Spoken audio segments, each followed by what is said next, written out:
జై శ్రీరామ్. అందరికీ నమస్కారం. వెల్కమ్ టు న్యూస్ అఖండ. నేను మీ కస్తూరి శ్రీధర్. మిత్రులారా, మొత్తానికి ఈ లెక్కర వ్యాపారం చేసిన ఒక నీచుడు ఒక ఆయన ఉన్నాడు కదా, ఎవరా? అరవింద్ కేజ్రీవాల్. పచ్చి అబద్ధాల కోరు. మొత్తానికి అతను చేసినటువంటి పాపం అయితే పడింది. ఒరే, ఏం చేశాడు? కాదంటే అవినీతి చేశాడు, ఈ సారా వ్యాపారం చేశాడు, అంతే కదా అని చెప్పి మీరు అనుకోవచ్చు. కానీ కాశ్మీరీ పండిట్ల ఉసురు కూడా పోసుకున్నాడు ఈ మనిషి. అది ఎట్లా ఏందనేది ఈ న్యూస్ ద్వారా మీకు చెప్పే ప్రయత్నం చేస్తా. ఓకేనా?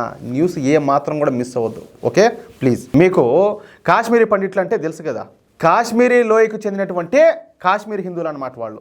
నిజానికి కాశ్మీర్లో ఉండే హిందువుల్లో మెజారిటీ ప్రజలు కళాకారులు, కవులే. అందుకే కాశ్మీర్లో ఉన్నటువంటి హిందువులను కాశ్మీరీ పండితులు అని అంటారనమాట. కాశ్మీరీ పండితులు అంటారు, కాశ్మీరీ పండితులు అంటారు, అట్లా. ఇక 1990లో కాశ్మీర్లో ఈ కాశ్మీరీ పండితుల పైన జరిగినటువంటి మారణ హోమం గురించి మనకందరికి కూడా తెలిసిందే. ఈ మారణ హోమంలో ఈ ఇస్లామిక్ జిహాదీలు అందరూ కలిసి మత పిచ్చితో, అంటే కాశ్మీర్లో మేమే ఉండాలా, ఇంకెవరు ఉండకూడదు అన్నట్టు ఈ కాశ్మీరీ పండితుల పైన అమానుషంగా దాడులు చేశారు. ఈ కాశ్మీరీ ముస్లింలు మారణాయుధాలతోనూ, తుపాకులతోనూ, కత్తులతోనూ ఒక్కసారిగా ఈ కాశ్మీరీ పండితుల పైన మెరుపు దాడులు చేశారు. ఖచ్చితంగా మీరు ఉంటే మతం మారండి, లేకపోతే పారిపోండి, లేదా చచ్చిపోండి, మీ ఆడవాళ్ళు మాత్రం ఎండ వదిలేసిపోండి అన్నట్టు మసీదుల సాక్షిగా మసీదుల్లోంచి నినాదాలు ఇప్పించారు, స్టేట్మెంట్లు ఇచ్చారు. ఎంత దారుణంగా ఉంటుందో ఒకసారి మీరు ఆలోచించండి. ఈ దాడులలో అధికారిక లెక్కల ప్రకారం 900 మంది మరణించారు. 900 మంది. అయితే అసలు లెక్కల ప్రకారం కనీసం 10,000 మంది కాశ్మీరీ పండితులు ఈ దాడుల్లో చనిపోయి ఉంటారనేది తెలుస్తుంది. కాశ్మీరీ పండితులను హత్యలు చేయడమే కాకుండా మహిళలపైన ఎంత దారుణంగా, క్రూరంగా ఈ సామూహిక అత్యాచారాలు చేశారు ఈ నర్రపు రాక్షసులు. తమ పిల్లల ఎదుటే తల్లులను మానభంగాలు చేశారు. ఒక్కసారి ఆలోచన చేయండి. పిల్లల ముందు తల్లులను మానభంగాలు చేస్తే అసలు ఆ పిల్లలు ఎలా తట్టుకోగలుగుతారు? తలకాయ బొత్తాదా? నరాలు బొత్తాయా? మైండ్ పనిచేస్తుందా? సరే, ఆ బిడ్డలకైనా కావచ్చు. బిడ్డల ముందు తల్లిని అత్యాచారం చేస్తే ఆ తల్లి అయితే మాత్రం తట్టుకోగలుగుతుందా? గుండె పగిలిపోదా? ఇది నిజంగా ఒక చావు కంటే దారుణమైన శిక్ష కదా ఇదే. అటువంటి పనులు చేశారు ఈ దరిద్రపుండా కొడుకులంతా కూడా. సరే, అందుకు కారణం ఏంది? వీళ్ళకు ఉన్నటువంటి మత పిచ్చి. ఈ మత పిచ్చితో కూడుకున్నటువంటి నినాదాలతో ఈ కాశ్మీరీ పండితులపైన విరుచుకుపడి దారుణంగా హత్యలు, అత్యాచారాలు చేశారు. సహజంగా మన హిందూ సమాజంలో ఏదైనా హత్య చేస్తే, ఎవరైనా హత్య చేస్తే వాడిని హంతకునిగా గుర్తిస్తా అందరూ కూడా దూరం పెడతారు. ఒరే స్వామి, పోరానైనా వాడు పెద్ద కూని కొరిగినవాడు, అది ఇట్లా ఇది ఇట్లా అన్నట్టు. కానీ ఈ జిహాదీగాళ్ళు మాత్రం ఎన్ని హత్యలు చేస్తే వాళ్ళకు అంత గౌరవం ఇస్తారు, ఎన్ని బాంబు పేలుళ్ళు చేస్తే వాళ్ళకు అంత డబ్బులు ఇస్తారు. అది జిహాదీ ప్రపంచానికి మన హిందూ సమాజానికి ఉన్నటువంటి తేడా. ఏందే అది తేడా. ఎవడైనా దేవుళ్ళంతా సమానమైన అన్నారు అనుకోండి, చెప్పు తీసుకొని కొట్టండి. చెప్పు తీసుకొని కొట్టండి. నేను మోహాట లేకుండా చెప్తున్నా. అలాంటి వెధవలే మా దేశానికి ప్రమాదం. ఎందుకంటే అసలు ప్రపంచ శాంతి కోరుకుంటుంది ఎవరు చెప్పండి? కేవలం హిందువులు మాత్రమే. మిగతా వాళ్ళు శాంతిని కోరుకోవడం లేదంటే 190% పైగా కోరుకోవడం లేదు. వాళ్ళ మతం మాత్రమే ఈ ప్రపంచాన్ని ఏలాలా, శాసించాలా అనుకుంటున్నారు. ఖచ్చితంగా గుండెల మీద చేసుకుంటే, వాళ్ళ ఇష్టదైవం మీద ప్రమాణం చేసి చెప్తే అదే నిజం. ఏమంటారా? ఇకపోతే ఈ కాశ్మీర్లో జరిగినటువంటి మారణ హోమం పైన వివేక్ అగ్నిహోత్రి అని చెప్పి డైరెక్టర్ ఒక ఆయన ఉంటాడు, బాగా ఫేమస్ డైరెక్టర్. ఆయన ది కాశ్మీరీ ఫైల్స్ అనే సినిమాను ఒకదాన్ని తీశాడు. మీరు గనక ఇంతవరకు చూడకుండా ఉంటే ఖచ్చితంగా చూడండి. ఇప్పుడు ఈ ఎంటర్టైన్మెంట్ సినిమాలు చూడొచ్చు, చూడకపోవచ్చు, అది వేరే విషయం. కానీ మనం మన గత చరిత్ర గురించి ఖచ్చితంగా తెలుసుకోవాలి. మనం ఎన్ని ఇబ్బందులు పడినాము, మనోళ్ళు ఎన్ని బాధలు పడినారు, మన మీద ఏ విధంగా దాడులు జరిగినాయి, మనం ఈ రోజు ఈ స్థాయిలో ఉన్నామంటే దాని కారకులు ఎవరు అనేది ప్రతి ఒక్కటి తెలుసుకోవాలి. అవునా కదా? అటువంటి చరిత్రను కళ్ళగట్టేట్టు ఈ వివేక్ అగ్నిహోత్రి గారు చాలా అద్భుతంగా తీశారు అనమాట. సరే, ఇక ఈ సినిమాను 2022లో రిలీజ్ చేశారు. ఈ సినిమాకు బీజేపీ పాలిత రాష్ట్రాలన్నీ కూడా పన్ను మినహాయింపుని ఇచ్చినాయ్యా. అదే సమయంలో ఢిల్లీలో అసెంబ్లీ సమావేశాలు జరుగుతున్నాయి. ఈ అసెంబ్లీ సమావేశాల సందర్భంగా బీజేపీ ఎమ్మెల్యేలు మాట్లాడతా ది కాశ్మీరీ ఫైల్స్కు ఢిల్లీలో పన్ను మినహాయింపుని ఇవ్వాలని చెప్పేసి, అలా అయితే ఈ సినిమాకు ఎక్కువ మంది వచ్చి చూస్తారని, మన చరిత్ర గురించి తెలుసుకుంటారని చెప్పేసి ఢిల్లీ ముఖ్యమంత్రి అయినటువంటి ఈ లత్కోర్ లఫంగి అయినటువంటి ఈ అరవింద్ కేజ్రీవాల్కు విజ్ఞప్తి చేశారు. ఇప్పుడు మంచి వాళ్ళను అడగాల్సిన అవసరం లే, అడగకుండానే వాళ్ళు ఏం చేయాలో అది ప్రజలకు అది చేస్తారు. కానీ వీడు దుర్మార్గుడే. వీడు పేరుకు హిందూ కానీ హిందూ వ్యతిరేకే. వీడికి మొరపెట్టుకుంటే మాత్రం ఏమొస్తుంది ఆలోచించండి. ఇక అప్పుడు ఈ అరవింద్ కేజ్రీవాల్ ఎట్ట స్పందించినాడో తెలిసిన, ఇదిగో ఈ ఫోటోలో ఒకసారి చూడండి. ఆ ఫోటో వచ్చేసి అరవింద్ కేజ్రీవాల్ మాట్లాడుతున్న సమయంలో ఉందన్నమాట. అది అర్థమవుతుందా?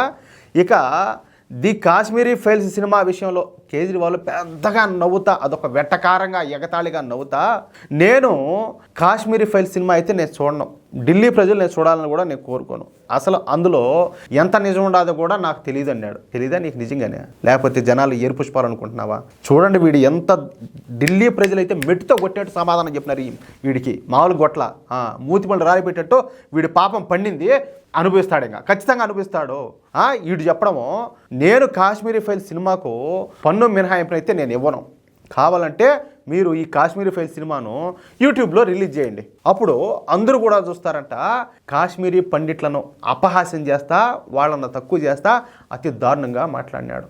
ఈ ఫోటోలో అరవింద్ కేజ్రీవాల్తో పాటు ఆ పక్కన నవ్వుతాం కదా ఒక ఆమె, ఏది ఇది ఒక రాక్షస మాదిరి రాక్షస అవతారం వేసుకొని, ఏది శంకిని లంకిని డాకిని ఇట్ అంటారు కదా, ఆ వాటంతో ఉన్నది.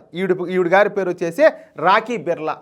ఏమా ఢిల్లీ రాష్ట్రానికి వాళ్ళ దరిద్రం కొద్దీ మంత్రిగా కూడా పనిచేసింది ఏమో. ఇక ఆ ఫోటోలో ఆ తెల్ల డ్రెస్ వేసుకున్నాడు కదా ఒకడు జోకర్ మాదిరా, వాడి పేరు వచ్చేసి అబ్దుల్ రెహమాన్. ఇక ఈ ఫోటోలో కనిపిస్తున్నటువంటి కేజ్రీవాల్, అబ్దుల్ రెహమాను, రాఖీ బిర్లాలు కాశ్మీరీ పండిట్ల మారణ హోమం పైన జోకులేసి నవ్వుకున్నారు. అది కూడా ఏమిలే, అరే గుండెలు పగిలిపోయినాయి ఆల్రెడీ కాశ్మీరీ పండిట్లకు, ఏది ఈ దరిద్రపుడాకుడులు ఈ జిహాదీలు చేసినటువంటి దారుణాలతో.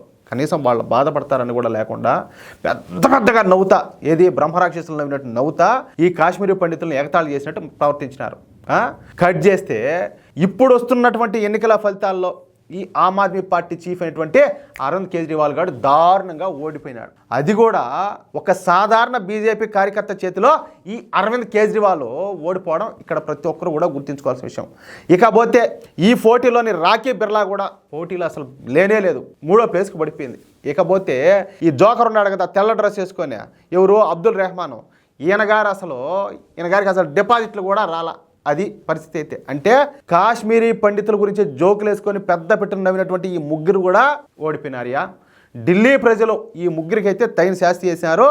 అదేవిధంగా కాశ్మీరీ పండితులు కావచ్చు, కాశ్మీరీ పండితులపైన అభిమానం ఉన్న ప్రతి ఒక్కరు కావచ్చు, దాని ప్రతాపం ఎట్టుంటుందో, దాని ప్రభావం ఎట్టుంటుందో ఓటు రూపంలో చేసి చూపించారు. తమాషా ఒకటి మాత్రం చెప్తున్నా, ఎవరైతే ఈ దేశానికి వ్యతిరేకంగా పనిచేస్తారో, ఎవరైతే ఈ దేశంలో ఉన్నటువంటి మెజారిటీ ప్రజలైన హిందువులకు వ్యతిరేకంగా పనిచేస్తారో మట్టి కొట్టుకొని పోతారు, దాంట్లో మాత్రం డౌట్లే. నేను ఒక మాట చెప్తాయా, ఎంతసేపటికి ఈ 10-20% ఉన్నటువంటి ఈ మైనార్టీల ఓట్ల కోసం, వాళ్ళ కోసం, వీళ్ళ కోసం ఇంతగా సొంగగార్చారే, జొల్లు గార్చుకుంటారే. కట్టర్ హిందువులు, హిందుత్వం కోసం పనిచేసేవాళ్ళు, హిందుత్వం కోసం ఆలోచన చేసేవాళ్ళు, సనాతన ధర్మాన్ని ప్రాణం కంటే ఎక్కువగా ఆరాధించేవాళ్ళు ఇంకా ఎక్కువ మంది ఉన్నారు వీళ్ళకంటే. వీళ్ళంతా మీరు ఏదైతే అనుకుంటారో, ఓనైనా వాళ్ళు మనకు గంప కొత్తగా ఓట్లు వేస్తారని ఎట్లయితే అనుకుంటారో, వీళ్ళందరూ కూడా గంప కొత్తగా తీసుకొని పోయి బీజేపీకి ఓట్లు వేస్తారు. అర్థమవుతుందా? ఇంక ఏంది ఇప్పుడు మీలాంటి సూడో సెక్యులర్ పార్టీలు ఎన్ని ఉన్నాయి? ఈ కాంగ్రెస్ కావచ్చు, లేకపోతే సమాజ్వాదీ పార్టీ కావచ్చు, తృణమూల్ కాంగ్రెస్ పార్టీ కావచ్చు, డిఎంకే కావచ్చు, ఇట్లాంటి పార్టీలు బొచ్చాబోళ్ళు ఉన్నాయి కదా. ఏది ఇప్పుడు ఓడిపోయినటువంటి ఆమ్ ఆద్మీ పార్టీతో సహా. మరి ఆ ఉండే ఆ 10-20% మీరు చీల్చుకుంటే మీకు వచ్చే భాగం ఎంత? మరి నిలబడండి, దేశం వైపు నిలబడండి, సనాతన ధర్మం వైపు నిలబడండి, ఈ దేశంలో నివసిస్తున్నటువంటి మెజార్టీ ప్రజల హిందూ సమాజం పక్కన నిలబడండి. రిజల్ట్ ఎట్టుంటుందో చూద్దాం. అట్లా కాకుండా ఏం బతుకులు రా స్వామి మీ యొక్క బతుకులు. మిత్రులారా, ఈ న్యూస్ కనుక మీకు నచ్చినట్లయితే ఖచ్చితంగా ఈ న్యూస్ నలుగురికి షేర్ చేయండి. అదేవిధంగా నేను చెప్పినటువంటి వ్యాఖ్యలతో మీరు ఏకీభవిస్తే ఖచ్చితంగా ఈ న్యూస్ నలుగురికి షేర్ చేయండి, ఓకేనా? ఇంకో మాట, ప్రతి ఒక్కరు కూడా మీ యొక్క అమూల్యమైన అభిప్రాయంలో ఖచ్చితంగా కామెంట్ చేయండి. ఇంతవరకు మీరు కనుక మన ఛానల్ సబ్స్క్రైబ్ చేసుకోకపోతే ప్రతి ఒక్కరు కూడా మన ఛానల్ సబ్స్క్రైబ్ చేసుకోండి. ప్లీజ్ సపోర్ట్ చేయండి. జై శ్రీరామ్.